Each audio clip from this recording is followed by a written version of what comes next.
जैसे कि सभी को पता है कि रक्षाबंधन का त्योहार भाई बहन के प्रेम का प्रतीक माना जाता है। इस दिन सभी बहन अपने भाई को अपनी रक्षा के लिए उनके हाथ पर राखी बांधती हैं। लेकिन क्या आपको रक्षाबंधन के पीछे की कथा के बारे में पता है? अगर नहीं तो चलिए इस बारे में जानते हैं। एक नगर में एक साहूकार रहता था।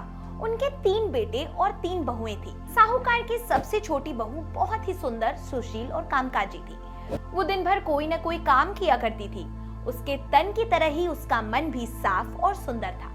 घर का काम करने के बाद वो अपने आराध्य श्री कृष्ण की पूजा करती और बाकी बचे हुए समय में भगवान का भजन करती। सावन के महीने में साहूकार की 2 बहुएं अपने अपने मायके जाने की तैयारी कर रही थी, क्योंकि माह के अंत में रक्षाबंधन का त्योहार भी आने वाला था। वो दोनों सुबह सुबह उठकर घर का काम जैसे साफ सफाई वगैरह करने लगी। तभी वहाँ छोटी बहू आई और उसने अपनी जेठानियों से कहा कि दीदी, क्या बात है, आप दोनों इतनी सुबह सुबह उठ गई और घर का काम इतनी जल्दी जल्दी करने लगी? तो उसकी जेठानियां बोलने लगी कि कल रक्षाबंधन है, जिसके लिए हम दोनों अपने अपने मायके जाएंगी, अपने भाइयों को राखी बांधेंगी। अब तेरा तो भाई है नहीं, तुझे क्या पता रक्षाबंधन का क्या मतलब होता है? वैसे भी तूने तो कभी राखी बांधी ही नहीं किसी को। अपनी जेठानियों के मुंह से ऐसी कड़वी बातें सुनकर बेचारी छोटी बहू काफी निराश हो गई और भगवान देवकी नंदन के सामने मोटे मोटे आंसू गिराकर रोने लगी। छोटी बहू रोते रोते भगवान से कहती है, हे भगवान, अगर मेरा भी कोई छोटा भाई होता तो मैं भी अपने मायके जाती, उसकी पूजा कर उसके हाथ में राखी बांधती, उससे रक्षा का वचन लेती। इतना कहकर वो अपने कमरे में आ गई। फिर अगले दिन सुबह हुई। उस दिन रक्षाबंधन का त्योहार था। तभी घर में एक व्यक्ति आया जो कि छोटी बहू का दूर का भाई था। उसने आकर साहूकार से बोला, ये मेरी छोटी बहन है, मैं इसके दूर का रिश्तेदार हूँ, इसका भाई भी लगता हूँ। आज रक्षाबंधन का त्योहार है, इस त्योहार के मौके पर मैं इसे इसके घर ले जाने के लिए आया हूँ, आप लोग इसे मेरे साथ भेज दीजिए। उस व्यक्ति की बातें सुनकर साहूकार के छोटे बेटे ने कहा कि इसका तो कोई भाई नहीं है, तुम कहाँ थे इतने सालों तक? लेकिन उस व्यक्ति के बार बार समझाने से साहूकार और उसका बेटा मान गया कि वही उसकी बहू का भाई है। इसके बाद भी छोटी बहू के पति ने बोला कि तुम इसे ले जा रहे हो ठीक है, लेकिन मैं आऊंगा इसे ले जाने के लिए। फिर वो व्यक्ति और छोटी बहू दोनों चले गए। रास्ते में छोटी बहू ने उस व्यक्ति से कहा, भैया तुम इतने सालों से कहाँ थे, मेरे से राखी बंधवाने क्यों नहीं आए? तब वो बोला, मेरी प्यारी बहन, मैं कमाने के लिए 7 समुंदर पार गया था, इसलिए मैं इतने सालों तक तुमसे मिलने नहीं आ पाया, मुझे माफ कर दो। जिसके बाद दोनों उस व्यक्ति के घर पहुंच जाते हैं, जहां छोटी बहू की भाभी ने अपनी प्यारी ननद का स्वागत किया, खूब सेवा सत्कार किया और अंत में रक्षाबंधन का त्योहार मनाया। ऐसी ही हंसी खुशी काफी दिन गुजर गए। फिर एक दिन छोटी बहू का पति उसे लेने पहुंच जाता है। वो बाहर से देखता है कि उस व्यक्ति का घर तो एकदम आलीशान महल की तरह है। ये सब देखकर वो चकित रह गया। फिर अंदर जाने पर भाई और भाभी ने उसका भी काफी अच्छे से स्वागत किया, सम्मान किया, बढ़िया बढ़िया 56 भोग बनाए, उसे खिलाया। ये सब देखकर वो बहुत खुश हुआ। अगले दिन छोटी बहू का पति और वो अपने घर जाने के लिए तैयार हुए। भाई भाभी से विदा लेकर वो जाने लगे। तभी भाई ने अपनी बहन को खूब सारे हीरे, सोने चांदी के साथ विदा किया। सारा सामान लेकर वो दोनों अपने नगर की ओर निकल पड़े। आधी दूर आने पर छोटी बहू का पति बोला, मेरा एक कुर्ता तो वहीं रह गया, मैं उसे लेकर वापस आता हूँ। पति की बात सुनकर छोटी बहू बोली, आपका कुर्ता तो पुराना था, भैया का घर भी इतनी दूर है, छोड़िए जाने दीजिए, इतना धन दिया है, उससे खरीद लिया जाएगा। अपनी पत्नी की बातें सुनकर वो बोला, नहीं, मुझे वो पसंद है, मैं उसे लेकर आता हूँ। जिसके बाद दोनों महल की ओर जाने लगे। कुछ दूर जब वो पहुंचे तो वो देखते हैं कि वहाँ कुछ है ही नहीं, सिवाय एक पेड़ के जिस पर कुर्ता टंगा हुआ है।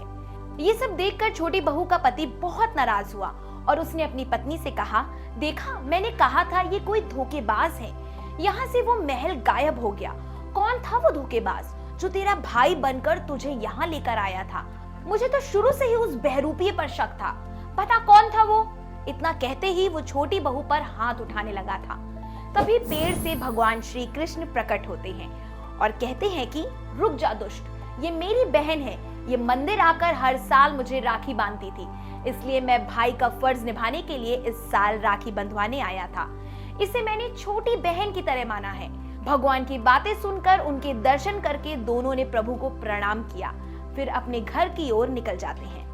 इसी के साथ दोस्तों अब आपको रक्षाबंधन की अन्य कथाओं के बारे में बता। राजा बलि से जुड़ी एक पौराणिक कथा रक्षाबंधन से जुड़ी हुई है जो काफी प्रचलित है। पौराणिक कथाओं के अनुसार पुरातन काल में जब असुर राजा बलि अश्वमेघ यज्ञ करवा रहे थे, उस समय भगवान श्री हरि नारायण विष्णु ने राजा बलि को छलने के लिए वामन अवतार लिया था और राजा बलि से 3 पग में संपूर्ण धरती दान में मांगी थी। उस समय राजा बलि ने सोचा कि ये ब्राह्मण 3 पग में भला कितनी धरती नाप लेगा और उन्होंने ये प्रस्ताव स्वीकार कर लिया। फिर देखते ही देखते वामन रूप भगवान विष्णु आगे बढ़ने लगे और उन्होंने 2 पग में ही सब कुछ नाप लिया था। उस समय तीसरे पग में राजा बलि ने खुद को ही सौंप दिया और जिसके बाद श्री हरि विष्णु ने राजा बलि को पाताल लोक दे दिया। उस पल बलि ने भगवान विष्णु से एक वचन मांगा कि जब भी वो देखें तो केवल नारायण की ओर ही देखें और विष्णु जी ने भी तथास्तु कहकर वचन को पूरा कर दिया था। वचन की माने तो तथास्तु कहते ही भगवान भी पाताल लोक में रहने लग गए। इस पर देवी लक्ष्मी जी को अपने स्वामी विष्णु जी की चिंता होने लगी। उसी समय धन की देवी लक्ष्मी जी को नारद जी ने एक सुझाव दिया जिसमें उन्होंने कहा कि वो बलि को अपना भाई बना ले और अपने पति परमेश्वर को वापस ले आए। उसके बाद धन की माता लक्ष्मी एक स्त्री का भेष धारण कर रोती हुई पाताल लोक पहुंची। इस पर राजा बलि ने उनसे पूछा कि आप रो क्यों रही हैं? तब माता ने कहा, मेरा कोई भाई नहीं है इसलिए मैं बहुत दुखी हूँ। तब बलि ने कहा कि तुम मेरी धर्म बहन बन जाओ। जिसके बाद ही देवी लक्ष्मी ने राजा बलि को राखी बांधकर अपने स्वामी नारायण को वापस मांग लिया। मान्यता है कि उसी पल से रक्षाबंधन का त्योहार चलन में। वहीं अन्य कथा श्री कृष्ण और द्रौपदी से जुड़ी हुई है। द्वापर युग यानी कि महाभारत काल में द्रौपदी को अपनी बहन के रूप में स्वीकार किया था श्री कृष्ण ने। कथा के अनुसार भगवान श्री कृष्ण ने जब अपने सुदर्शन चक्र से शिशुपाल का वध किया तब उनकी उंगली कट गई जिससे श्री कृष्ण की उंगली से खून की धारा बहने लगी। उस समय द्रौपदी ने अपनी साड़ी को चीरकर उससे एक टुकड़ा निकाला और कान्हा के हाथ में बांध दिया, जिसके बाद से ही माधव ने पांचाली को अपनी बहन के रूप में स्वीकार किया और हर परेशानी की स्थिति में उनकी रक्षा करने का वादा किया। इसी वचन के चलते जब द्रौपदी का चीरहरण हो रहा था तो श्री कृष्ण ने उनकी रक्षा की थी। अब चलिए आपको इस साल के रक्षाबंधन के बारे में पूरी जानकारी देते हैं। रक्षाबंधन सावन महीने के आखिरी दिन पूर्णिमा तिथि को मनाया जाता है। इस बार पूर्णिमा तिथि 30 अगस्त की सुबह 10:58 से शुरू होगी और 31 अगस्त की सुबह 7:05 तक रहेगी। लेकिन इस बार रक्षाबंधन के दिन भद्रा लगने के कारण काफी भ्रम बना हुआ है। इसका सबसे बड़ा कारण ये है कि भद्रा काल में बहन अपने भाइयों को राखी नहीं बांध सकती, क्योंकि ऐसा करना बहुत गलत माना जाता है। इतना ही नहीं, धर्मशास्त्र तो ये भी कहते हैं कि भद्रा काल के समय कोई भी अच्छा काम नहीं करना चाहिए। आमतौर पर जब भद्रा काल का आरंभ होता है तो वो 7 से 13 घंटे 20 मिनट तक होता है। हालांकि ग्रह नक्षत्रों के अनुसार इसका समय थोड़ा बहुत घटा बढ़ा करता है।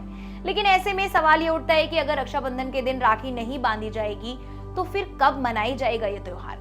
दरअसल तिथि की माने तो इस बार रक्षाबंधन 30 और 31 अगस्त दोनों ही दिन मनाया जाएगा, क्योंकि पूर्णिमा तिथि 30 अगस्त से शुरू होकर 31 अगस्त तक रहेगी। इस अनुसार रक्षाबंधन मनाने का शुभ मुहूर्त 30 अगस्त रात 9:02 से शुरू होगा और 31 अगस्त सुबह 7:05 तक खत्म होगा। लेकिन इससे पहले और बाद में अगर आप अपने भाई को राखी बांधते हैं तो ये उसके लिए काफी घातक हो सकता है, इसलिए भूल कर भी ऐसा ना करें, क्योंकि उस पल भद्रा काल रहेगा। वहीं ज्योतिष शास्त्र के अनुसार तो भद्रा में कोई भी अच्छा काम भूलकर नहीं करना चाहिए, वरना आपको इसका बुरा परिणाम भुगतना पड़ सकता है। चलिए अब ये समझ लेते हैं कि भद्रा होता क्या है और क्यों इस समय को अशुभ माना जाता है। पुराणों के अनुसार भद्रा भगवान सूर्य की पुत्री और कर्म फल दाता शनिदेव की बहन है। ऐसा कहा जाता है कि अपने भाई शनिदेव की तरह ही इनका स्वभाव भी बहुत कठोर है और इनके इसी स्वभाव को नियंत्रण में रखने के लिए परमपिता ब्रह्मा जी ने इन्हें पंचांग के एक खास अंग विशिष्ट कर्ण में जगह दी। ब्रह्मा जी के आदेश पर वो समय के एक अंश के रूप में विराजमान रहती हैं। पुराणों के अनुसार भद्रा का स्वरूप अत्यंत विकराल है। वो उनका अनादर करने वालों के कर्मों में अड़चने पैदा करके उसके विपरीत परिणाम देती हैं। इस कारण से जिस समय भद्रा काल होता है उस समय विवाह, गृह प्रवेश, रक्षाबंधन, होलिका दहन और पूजा पाठ जैसे शुभ काम नहीं किए जाते, क्योंकि ये सब असफल हो जाते हैं। अब जान लेते हैं कि इस रक्षाबंधन पर आपको किन बातों का ध्यान रखना है। रक्षाबंधन के दिन जब आप अपने भाई की कलाई पर राखी बांधे तो उसका मुंह दक्षिण दिशा की तरफ ना हो, क्योंकि वो दिशा यमराज की है, इसलिए दक्षिण दिशा को मृत्यु का प्रतीक माना जाता है। कहते हैं कि अगर राखी बांधते समय भाई का मुंह दक्षिण दिशा की तरफ होता है तो इससे उसकी उम्र कम हो जाती है। इसके साथ ही बहनों को अपने भाई का तिलक सिंदूर से नहीं बल्कि चंदन या रोली से करना चाहिए। दरअसल सिंदूर एक सुहाग की निशानी होती है, ऐसे में भाई का तिलक उससे करना शुभ नहीं माना जाता। वहीं अगर आप चंदन से अपने भाई का टीका करते हैं तो इससे आपके भाई के भाग्य में तरक्की होती है। अब ये तो आप सब जानते ही हैं कि तिलक करने के बाद बहनें अपने भाई के माथे पर चावल भी लगाती हैं, जिन्हें अक्षत भी कहा जाता है। ध्यान रखें कि वो चावल टूटा ना हो, क्योंकि चावल लगाने का अर्थ होता है कि भाई की जिंदगी में सारी खुशियां मिले, उसको सारी सुख समृद्धियां मिले। इसलिए भूल कर भी टूटा हुआ चावल अपने भाई के माथे पर रक्षाबंधन के दिन ना लगाएं। वहीं भाई को राखी बांधते समय आपकी तिलक की थाली में एक जलता हुआ दीपक होना बहुत जरूरी होता है। वो दीपक टूटा नहीं होना चाहिए। और हाँ, रक्षाबंधन के शुभ दिन पर भाई बहन काले वस्त्र भूल कर भी ना पहने, क्योंकि काला रंग नकारात्मकता का प्रतीक होता है। ऐसे में किसी पूजा पाठ या रक्षाबंधन में आप अगर काले रंग के वस्त्र पहनते हैं तो इसको हमारे सनातन धर्म के अनुसार शुभ नहीं माना जाता है। वहीं दोस्तों, अगर बहनें भाइयों की राशि के अनुसार उनकी राखी का रंग चुनती हैं तो यह भाई की तरक्की में काफी योगदान देता है। तो दोस्तों, आज की वीडियो में आपने देखा कि रक्षाबंधन की कौन कौन सी कहानियां हमारे सनातन धर्म में प्रचलित हैं। इसके साथ ही रक्षाबंधन से जुड़े शुभ मुहूर्त और क्या करना है क्या नहीं करना है ये भी आपने जाना। आपको वीडियो पसंद आई हो तो लाइक करें, शेयर करें, हमारे चैनल को सब्सक्राइब करें। आपको रोज ऐसी वीडियोस देखने को मिलती रहेंगी और कमेंट में जय सनातन लिखना बिल्कुल ना भूलें।